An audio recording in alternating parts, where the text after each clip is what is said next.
समस्त प्रभु प्रेमी भक्तों को जय सिया राम। भगवान की ये हेतु की कृपा से आज का विषय होगा भगवान की भक्ति बहुत कठिन है। क्या कठिनाई के लिए मुझे घर द्वार छोड़कर भागना अथवा जंगल जाना, हिमालय जाना आवश्यक है? तभी कोई भक्ति कर सकता है। भगवान की भक्ति बहुत सरल है, तो क्या विरक्तों के लिए ही सरल है या गृहस्थों के लिए कठिन है? बहुत सारे सवाल बनते हैं। गोस्वामी श्री तुलसीदास जी महाराज की विचार से गोस्वामी जी कहते हैं, देखो भक्ति करना बहुत सरल है यदि हृदय में प्रेम है तब। भगवान से प्रीति करे, भगवान के प्रति प्रेम हो, तो चाहे वह गृहस्थ हो अथवा विरक्त, घर में रहे अथवा तीर्थ क्षेत्र में रहे, व्यक्ति पर निर्भर करता है कि वह व्यक्ति कैसा है, वह भक्त कैसा है। यदि हम भक्त हैं, नाना प्रकार की वासनाओं से युक्त हैं और नाना प्रकार के अलग अलग रूपों में रहते, कभी शैव बनकर, कभी शाक्त बनकर, कभी वैष्णव बनकर के, कभी लाल वस्त्र में, कभी पीले वस्त्र में, ठीक है, अपना अपना स्वरूप है, मैं उसका विरोध नहीं करता, ठीक है। लेकिन क्या केवल कपड़े बदलने से, चंदन तिलक लगाने से अथवा तीर्थों में वास करने से ही भगवान की भक्ति हो जाएगी? इसके लिए गोस्वामी श्री तुलसीदास जी महाराज बहुत ही उत्तम दोहा प्रस्तुत कर रहे हैं।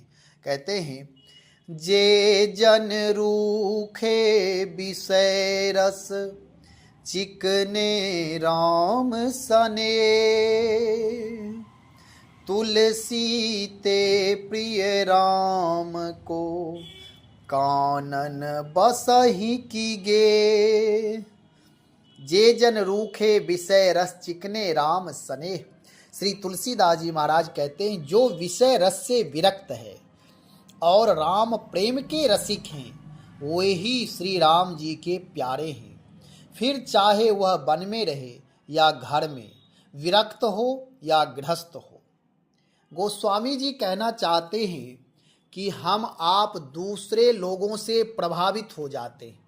यदि साधु संत महात्मा के पास पहुंचते हैं, तीर्थों में पहुंचते हैं, सत्संग करते हैं, तो उसमें वैराग्य की बातें होती है। महात्मा लोग, संत लोग वैराग्य प्रेम ज्ञान भक्ति की बातें करते हैं। तो फिर हम आप समझते हैं कि संसार से भाग करके भगवान की भक्ति करें तो भगवत प्राप्ति हो जाएगी। लेकिन केवल घर से भागना अथवा हिमालय में गुफा में जाकर के बैठ जाना अथवा कहीं मठ मंदिर बनाकर निर्माण करके वहाँ साधु शाही वेश धारण करके बैठ जाना, यही भक्ति नहीं है।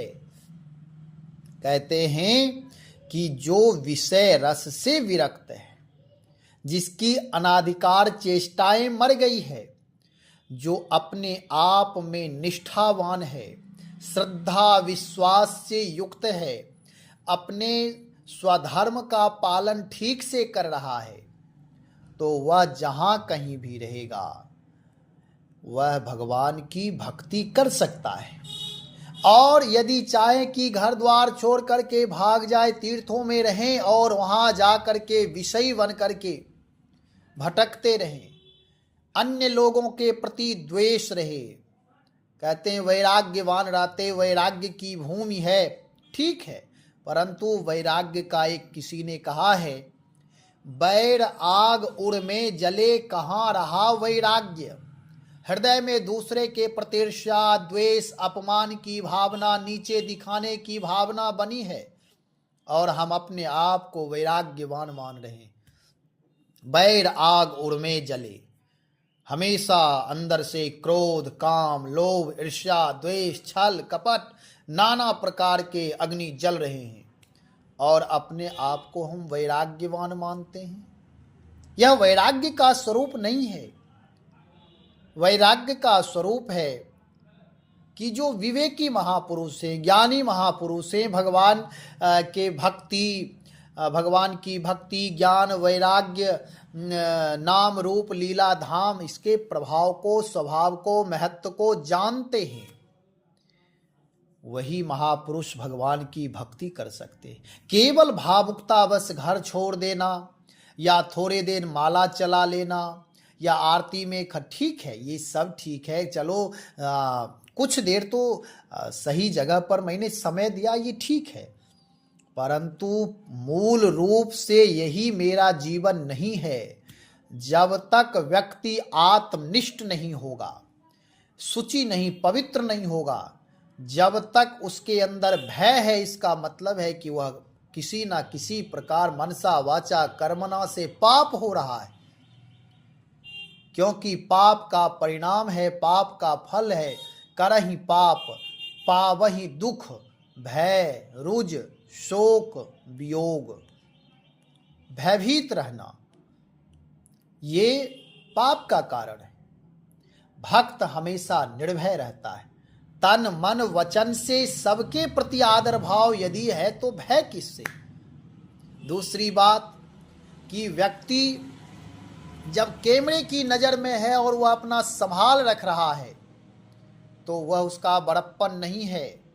बड़प्पन तब है जब वह अपने कमरे में एकांत में भी यदि वह सजग पुरुष बना हुआ है, अपने आप को सजग संयम से रख रहा है, सदाचारी है, तन मन से और वचन से किसी के प्रति कोई दुर्भावना नहीं है। भले ही वचन से ना बोले, तन से ना करे कोई क्रिया, लेकिन मन में भी यदि किसी के धन के प्रति लालच हो गया, किसी के महल के प्रति, वस्त्र के प्रति यदि मन में वासना जग गई तो वह व्यक्ति भक्त नहीं हो सकता, वह वासना से विरक्त नहीं माना जाएगा। जब वासना हमारी ऊर्जा अन्य जगहों से मुड़ करके और भगवान में लग जाए, वास्तव में हम भगवान की भक्ति शुचिता पूर्ण करने लगे, लोगों को दिखाने के लिए नहीं, लोगों को प्रसन्न करने के लिए नहीं, आत्म सुखी होने के लिए, अपना स्वधर्म मानकर प्रभु की प्रसन्नता के लिए, यहाँ तक कि प्रभु प्रसन्न हो अथवा ना हो, अपने आप को प्रसन्न रखने के लिए यदि हम भगवान की भक्ति कर रहे हैं, चाहे कोई सम्मान करे, अपमान करे, उससे ऊपर उठ करके किसी से किसी प्रकार कोई चाहना नहीं है, तभी हमारी भक्ति दृढ़ मानी जाएगी। यदि हम लोगों को दिखाने के लिए भक्ति कर रहे हैं तो ये वासना है, उपासना नहीं बन सकता, वह उपासक नहीं हो सकता।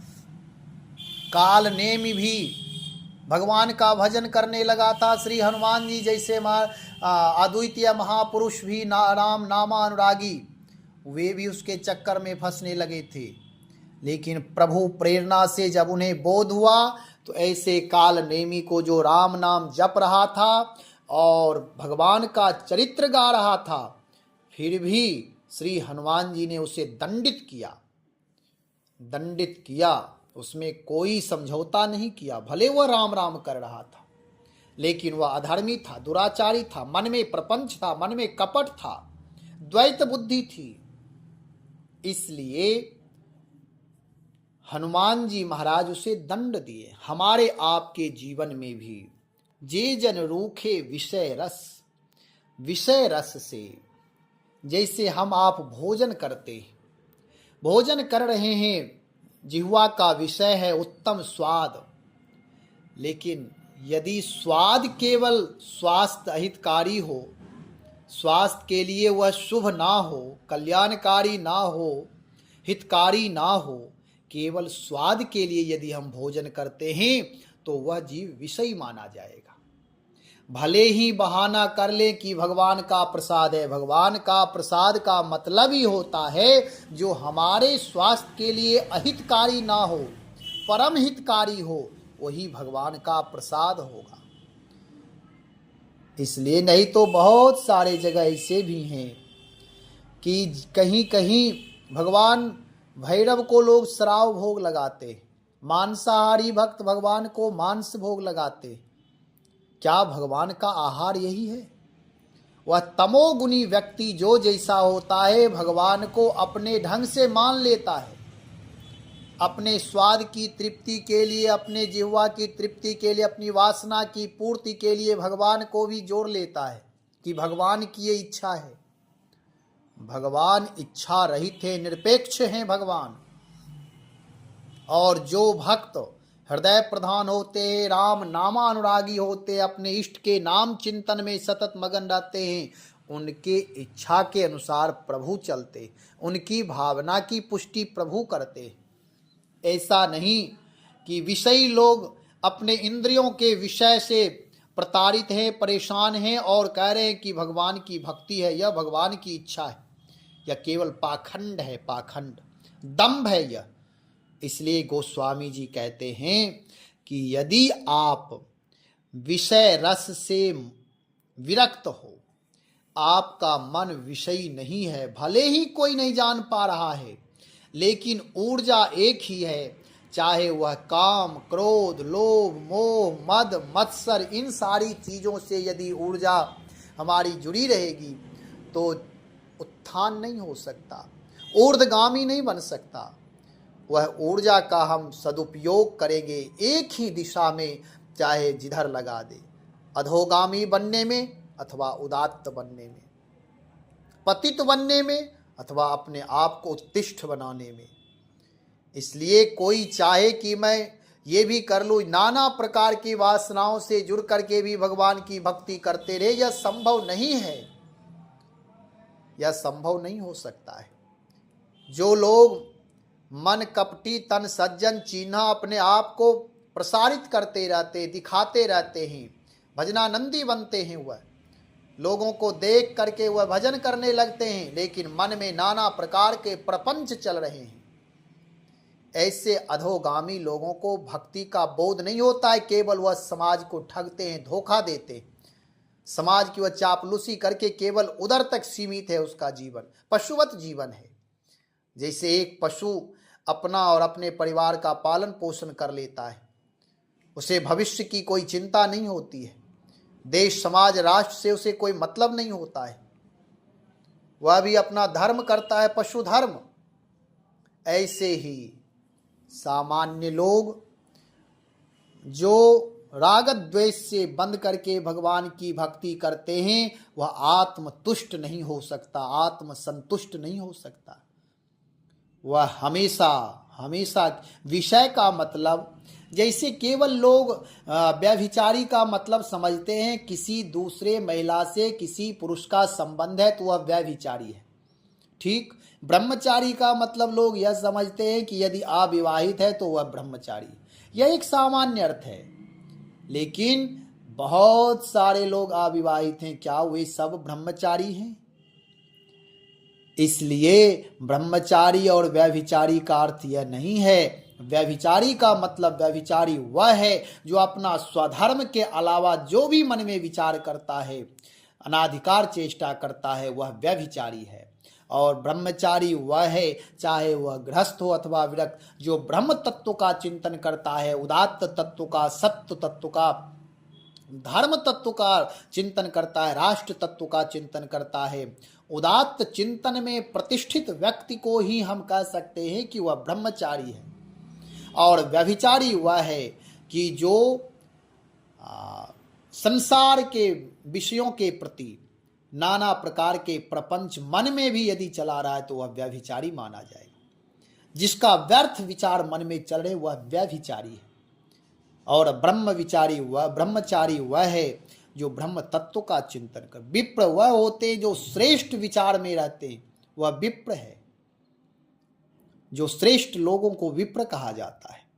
तो इस तरह से यहाँ गोस्वामी जी कहते हैं कि भैया चाहे कोई भी हो, तुलसीदास जी कहते जो विषय रस से विरक्त है, जिसका मन अनाधिकार चेष्टा नहीं करता है, जो आत्म संतुष्ट है, स्वयं परिश्रम करके धनार्जन करके मैं भी भूखा ना रहूं, साधु न भूखा जाए, विनम्र भाव से सेवा कर रहा है, समाज की सेवा कर रहा है।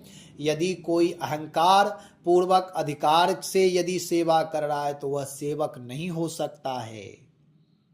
सेवक धर्म, सेवा धर्म अति कठिनाई है। क्योंकि लोग करते तो है, बड़े बड़े दानी आते हैं दान करने के लिए, लेकिन वह केवल इसलिए आते हैं, प्रलोभन से उनको ये लगता है कि किया हुआ दान वापस होगा, फिर अगले जन्म में मुझे मिल जाएगा। अथवा इस लोभ से करते हैं कि साधु संतों को खिलाने से, भिखारियों को देने से भगवान और देंगे। कहीं ना कहीं लालच है, दंभ है, पाखंड है, विनम्रताशीलता नहीं है उसके जीवन में।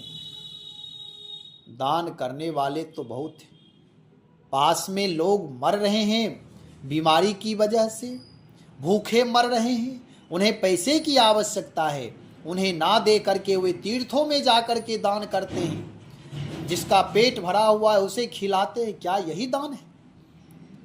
दान का यह सही स्वरूप नहीं है।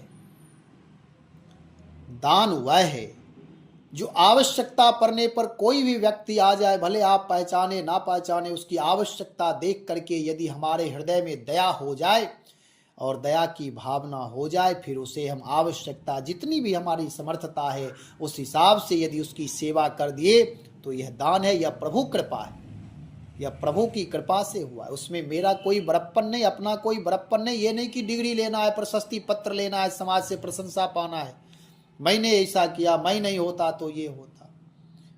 आत्म तुष्ट होना, आत्म संतुष्ट होना, हर क्षण हर पल अपने अंदर झांकना है। लोग इतने बाहरी बहिर्मुखी हैं कि वह बाहरी चिंतन, बाह्य चिंतन करते रहते हैं, हमेशा दूसरों के प्रति जजमेंट देने में बहुत तत्परता रखते हैं। और दूसरों के प्रति जजमेंट देने के लिए तत्परता तो अपने प्रति कभी नहीं है। और ऐसा आदमी कभी भक्त नहीं हो सकता, चाहे वह तीर्थ करे, पुण्य करे, कोई भी कार्य करे, थोड़ा बहुत लाभ मिल जाएगा। यह नहीं कि वो बहुत बड़े भक्त हो गए। यहाँ गोस्वामी जी कहते हैं कि विषय रस से, विषय रस का मतलब यह नहीं होता है कि यदि हम अपने परिवार में हैं तो हम विषयी हैं। बच्चे के साथ परिवार में रहें, पति पत्नी माता पिता सब लोग परिवार में रहें, वह विषयी नहीं होते हैं।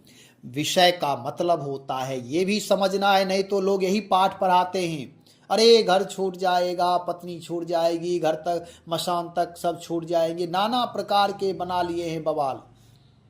विषयी वह होता है जो अपना स्वधर्म पालन छोड़ करके अनाधिकार चेष्टा के लिए भागता फिरता है, वही विषयी होता है।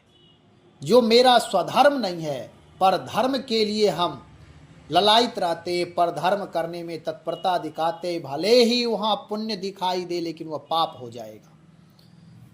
इसलिए कह रहे विषय रस से रहित हो और चिकने राम स्नेह, राम जी के प्रति निष्काम प्रेम, निष्केवल प्रेम, निष्काम नहीं कहें, निष्केवल, केवल केवल प्रभु के प्रति रसिक हो, प्रेम हो। अब राम प्रेम का मतलब यह नहीं कि मंदिर में जाकर माथा पटकने लगे राम प्रेम हो जाएगा। राम प्रेम का मतलब यह नहीं कि परिवार में उपद्रव करें, परिवार को नरक बना करके रखें और मंदिरों में जाकर के धर्मात्मा बने। यह राम प्रेम नहीं है। राम प्रेम का मतलब है कि हर जगह ईश्वर तत्व का दर्शन करना। नहीं तो लोग यह भी कहने लगे हैं, ऐसे लोगों को भी मैं जानता हूं, कहते हैं क्या माँ पिता का सेवा ही धर्म है, अन्य माता पिता को डंडा मारना चाहिए? यह केवल ब्रह्म ज्ञान है। उस व्यक्ति से पूछो आप, क्या तुम अपने माँ पिता की सेवा किए हो? प्रारंभिक स्थिति में जैसे प्राइमरी की पढ़ाई करके आप मिडिल में जाएंगे, उसके बाद हायर में जाएंगे, उसके बाद कॉलेज जाएंगे। माता पिता की सेवा घर से प्रारंभ करो, सेवा का संस्कार होगा, माता पिता उत्तम आशीर्वाद देंगे, उत्तम भाव देंगे, हृदय का विस्तार होगा, फिर अन्य लोगों की सेवा करना। घर में नरक बनाए हो और दूसरों के लिए धर्म उपदेश करते हो कि केवल अपने माता पिता की सेवा करनी चाहिए, अन्य लोगों की सेवा नहीं, प्राणी मात्र की सेवा करनी चाहिए। लेकिन केवल कहने से नहीं होगा, पहले तुम अपने घर में सेवा शुरू कर दो, माता पिता की सेवा करो, पहले आत्म सुखी हो जाओ, उसके बाद दूसरों की सुख की तुम तमन्ना करना, मन में नाना प्रकार की कामनाएं करना। सेवा धर्म का बोध नहीं है, लेकिन लोग अपने आप को सेवक कहने के लिए बड़े तत्पर हैं। इसलिए पहले घर को तीर्थ बनाइए, सबके प्रति दृष्टि पहले अपने परिवार में वहीं से प्रारंभ करिए। माँ पिता के प्रति आदर भाव हो, पति पत्नी में आदर भाव हो, पिता पुत्र में सम्मान भाव, शिष्टाचार भाव हो, अनुशासन हो, उसके बाद आप जहां जाएंगे आपका स्वभाव संस्कार साथ साथ जाएगा। फिर आप जो भी करेंगे वह उत्तम ही उत्तम होगा। पहले व्यक्ति का निर्माण होना चाहिए, उसके बाद निर्मित व्यक्ति, संस्कारी महापुरुष, सत्यवादी जो भी क्रिया करेगा वह सत्य के आधार पर ही करेगा। और असत्यवादी चाहे वह धर्म आचरण देखा देखी करने लगे, नाना प्रकार के कुछ भी करे, लेकिन वह असत्यवादी किया है इसलिए वह सत्य आचरण भी असत्य ही होगा। लोग ऐसा बोलचाल में कहते हैं कि भाई देखो उस पर विश्वास नहीं करना, यदि वह गंगा में प्रवेश करके भी कहे तो वह विश्वास के लायक नहीं है। क्यों कहते हैं? इसलिए कि उसके आचरण से, उसके व्यवहार से, उसके विचार से लोग प्रभावित हैं, जानते हैं कि यह कभी सत्य नहीं बोलता है, धर्म के आड़ में भी असत्य बोलता है। ऐसे विषय इनको कहा जाता है, जो अपने मन, अपनी वाणी, अपनी सारी इंद्रियों को बहिर्मुखी करके रखा है, आत्ममुखी अंतर्मुखी नहीं किया है। ऐसे लोग विषयी होते हैं, ऐसे लोगों को विषयी कहा जाता है। और गोस्वामी जी कहते हैं यदि विषयी कहीं भी जाएगा तो जो उसका व्यसन है, जो उसकी आदत है, वह आदत का गुलाम ही रहेगा। मिटैन मलिन स्वभाव अभंगो। उत्तम स्वभाव तो कुसंग के प्रभाव में आने से उसकी मिट जाएंगे, प्रभावित हो जाएंगे, लेकिन अच्छे अच्छे लोगों के संग करने के बाद भी बुरा स्वभाव, बुरी आदत मिटना बहुत मुश्किल है। मंदिरों में हजारों लाखों की संख्या में लोग भीड़ लगा रहे हैं, लेकिन उनका विचार, उनका व्यवहार, वहां भी जाते हैं धक्का मुक्की करते। मनुष्य में जो दिव्य चेतना है वहां राम का दर्शन नहीं हो रहा है और जाते हैं भीड़ इकट्ठा करके मंदिरों में भगवान का दर्शन करने। मूढ़ता है यह। यदि व्यक्ति विवेकी है, यदि व्यक्ति हृदय प्रधान है, निर्मल पवित्र आत्मा है, पुण्य आत्मा है, सुकृतमान है, तो वह जहां भी दर्शन करेगा राम का ही दर्शन होगा, भगवान का ही दर्शन होगा। इसलिए अपने अंतस भाव को जगाने की कोशिश किया जाए। गोस्वामी जी कहते हैं जो विषय रस से विरक्त है और राम प्रेम के रसिक है, वे ही भगवान के प्यारे हैं। भगवान का प्यारा बनना है तो क्या करे? अपना स्वधर्म पालन करे और प्रभु भाव से, परमात्मा भाव से कि हर जगह ईश्वर तत्व ही विद्यमान है, इस भाव से आप प्रेम शुरू कर दें, अपने प्रेम का विस्तार करें, हृदय का विस्तार करें, तो वह भगवान को प्रिय हो जाएगा। फिर चाहे वह वन में रहे, चाहे वह नगर में रहे, घर में रहे, गृहस्थी में रहे, मठ मंदिर में रहे, विरक्त में रहे, कहीं रहे, कोई दिक्कत नहीं है। अभी आप देखते हैं साधु समाज में बहुत सारे बहुसंख्यक लोग वेश बना करके यहाँ घूमने लगे। भिखारी और वे साधु में कोई वेश में अंतर नहीं रह गया, इसलिए समाज के प्रबुद्ध लोग भी धोखा खा जाते। अच्छे अच्छे साधु महापुरुष हैं जो भजन करते हैं, लेकिन ऐसे भिखारी आकर के बहुसंख्यक बाहुल्य बना करके वह घूमते हैं, भटकते हैं, तो सामान्य लोग यही समझते हैं कि जैसे हुए वैसे ही। इसलिए यहाँ कह रहे हैं कि केवल ऐसा नहीं कि वेश बना करके, विरक्तों का वाना धारण करके और हम भगत बन गए, नहीं। भगवान की भक्ति, भगवान की प्रीति सहज हो, निर्मल भाव से हो, उसमें कोई बेईमानी नहीं। और वह भक्ति हमारे जीवन के व्यवहारिक क्रिया में भी दिखाई देनी चाहिए। मंदिरों में बड़ा प्रेम करते हैं भगवान से, आरती पूजा, 56 भोग, बढ़िया कपड़े, सब चीज, लेकिन यदि कोई हमारे आस पास रह रहे, उनके प्रति बड़ा क्रोध, बड़ी द्वेष रखते हैं, बहुत उनके प्रति दोषारोपण करते हैं, राम के सामने भी नाना प्रकार के काम बने रहते हैं, यह दोष है।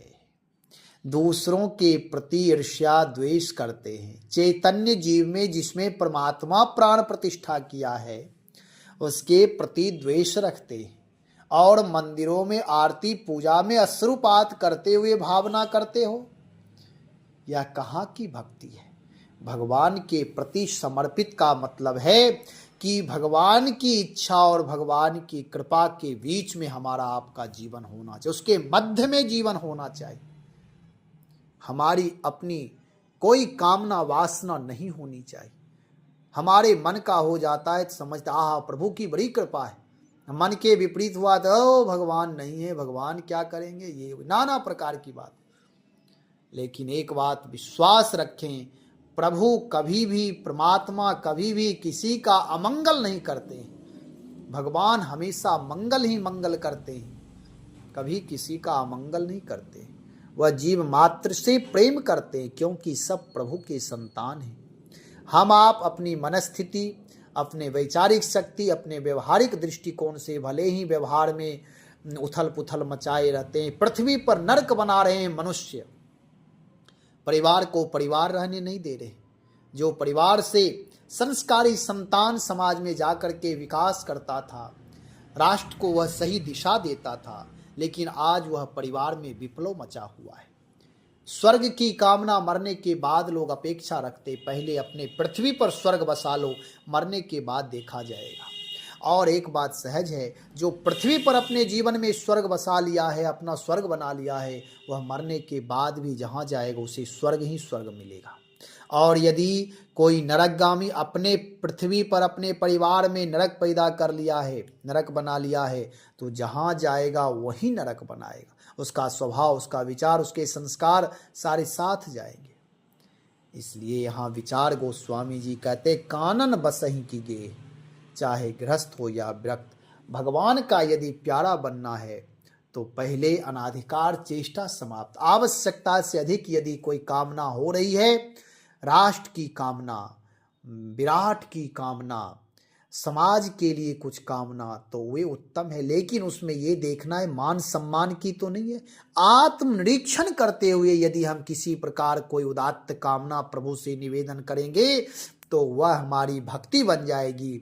और केवल अपने स्वार्थ के लिए, अपने शिष्य के लिए, अपने बेटे के लिए, अपनी बेटी के लिए, अपने परिवार के लिए, चाहे वह महात्मा हो या गृहस्थ हो, केवल अपने लिए जीता है तो वह व्यक्ति परमात्मा की दृष्टि में अधोगामी होगा, समाज की दृष्टि में अधोगामी। आपने समाज को दिया क्या, यह देखा जाता है। गृहस्थ हो अथवा विरक्त, आत्मनिर्माण से राष्ट्र निर्माण। आपके शब्दों में शक्ति तभी आएगी जब व्यक्ति शुद्ध शक्तिशाली है, विशुद्ध शक्तिशाली है। नहीं तो शक्ति तो वे भी दिखा रहे थे जनकपुर में, सब अधर्मी राजा लोग बाँ फैला फैला करके। एक शक्तिशाली लोग होते, एक होते केवल दिखावे में लगते, शरीर फूला फूला है तो कहते बड़ी शक्तिशाली होगा, और बाद में उसे पता चलता है इसमें कोई शक्ति नहीं, कोई एक धक्का मारा तो गिर जाता है। ये भी शक्तिशाली की पहचान है। इसलिए शक्ति का मतलब है कि आपके पास कोई आए तो उसके जीवन में भी, यदि महात्मा गृहस्थ हो अथवा विरक्त हो, उसके जीवन में उदात्त स्थिति दिखाई दे। कोई हमारे पास आए तो उसमें भी एक वैराग्य, भक्ति, सत्संग का संचार हो जाए। इस प्रकार गोस्वामी श्री तुलसीदास जी महाराज कह रहे। इसी तरह बहुत सारे गोस्वामी श्री तुलसीदास जी महाराज अलौकिक दार्शनिक हुए हैं, कि बहुत सारे चिंतन हैं, एक एक दोहा पर प्रतिदिन चर्चा कर रहे हैं। आप लोग सुनते जाए, भगवान के हेत की कृपा से भगवान नाम में निष्ठा हो और अहरनिशि राम नाम का जप करें। राम नाम से हमारे हृदय में जो भी दोष भी हैं, यदि कुछ पाप भी है, कुछ बुराइयां भी है, नाम यदि आप छिप करके जप रहे हैं, यदि परमात्मा से हृदय से प्रार्थना कर रहे हैं, आप जो हैं जैसे हैं कोई बात नहीं, परमात्मा के सामने प्रकट करिए, ध्यान में बैठ करके प्रभु से प्रार्थना करिए। प्रभु सहज ही कृपा करते हैं। जैसे भगवान भास्कर, भगवान सूर्य अंधकार को हटा देते हैं, उनके उदय होते, ऐसे हमारे आपके हृदय में नाम का प्रभाव, प्रभु का प्रभाव, राम जी का प्रभाव होगा। स्वतः ही सारे बुराई रूपांतरित हो जाएंगे, वही सब सद्गुण बन जाएंगे, सारे दुर्गुण सद्गुण बन जाएंगे। जो व्यक्ति स्वार्थी वही परमार्थी बन जाएगा। तो इस तरह से अपने जीवन को उदात्त बनाते रहें। हमेशा भगवान की उपासना करते रहें। भगवान की उपासना से उपसमीपे उपासना पर कभी चर्चा करेंगे। अब वीडियो बड़ा हो रहा है इसलिए उपासना पर आज उतना चर्चा नहीं करेंगे। भगवान नाम का जप सतत करें, प्रभु प्रेम से आनंदित रहें, आह्लादित रहें और वीडियो सुने। पुनः नए वीडियो लेकर के आएंगे। श्री राम जय राम, जय जय राम। श्री राम जय राम, जय जय राम।